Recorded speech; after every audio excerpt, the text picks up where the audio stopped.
Hi guys, we're going to learn how to create a random number in PHP.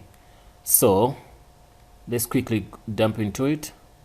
You click on your WAMP server if you're using WAMP, but if you're using XAMPP or other software, so you're free to use do what you have to do.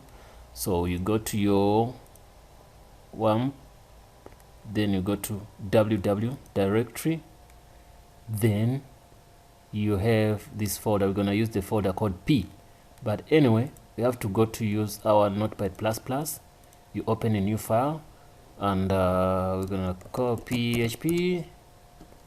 Okay, PHP, close it here, and we save it as randomNumber.php.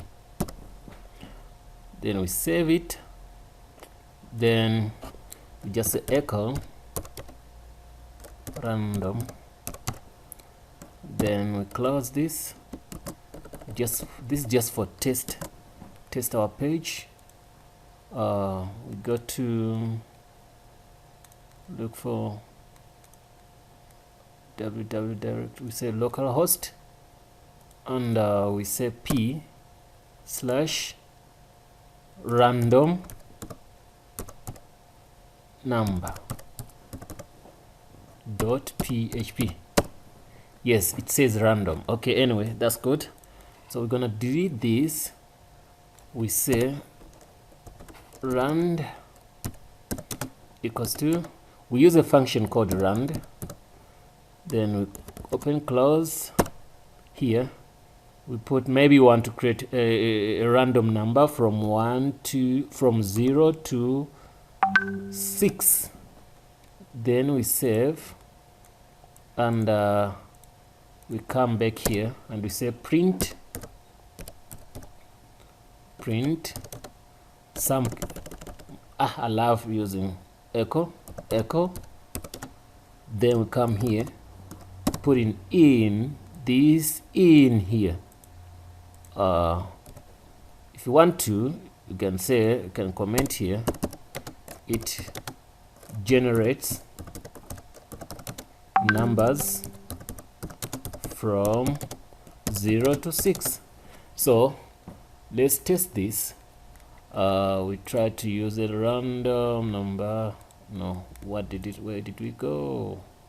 Okay, we use oh yes, it gives us 1, it gives us 0. Whenever I refresh, it gives us a different number, but from 0 to 5, 0 to 6. So you can also try to make it a little bit bigger and say 0 to 1000. Whatever number you set, it will work that way. So we're gonna come fresh. It gave us 854. It gave us 22. Give us 1. Give us 272. It's fresh. Whenever I refresh, you get a different number. So you can also say, no, not from 0. I want now to create a number from 10 to 15. So any number, we're gonna get a number from 10 to 15, maybe 10, maybe 11, maybe 14, maybe 15, but it won't be 16 or less than 10. That will never happen. So what we do here, we go 10, 13, 15. Whenever I press the refresh button, it gives me a different number. Okay guys, I think that's all for today, but if you want, you can make it a little bit bigger.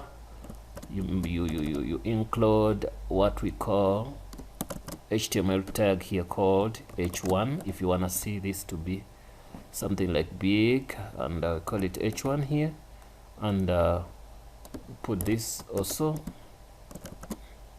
Say we close it, say h1. Anyway, I'm doing some mistakes in here, and Okay, so this is concatenation here, but if you don't put this, see how big they are. So but now look at this conflict, because we didn't close this tag, so it prints this. It's not supposed to print it anyway. So what we do here, we you get it a little bit bigger to be big. Okay, but I think that's all for today, guys. Please don't forget to subscribe. It means a lot to us. I repeat, please help us and hit a subscribe button. And if you want something, you can request for any tutorial. We'll do it immediately. Thanks for watching. See you next time, guys.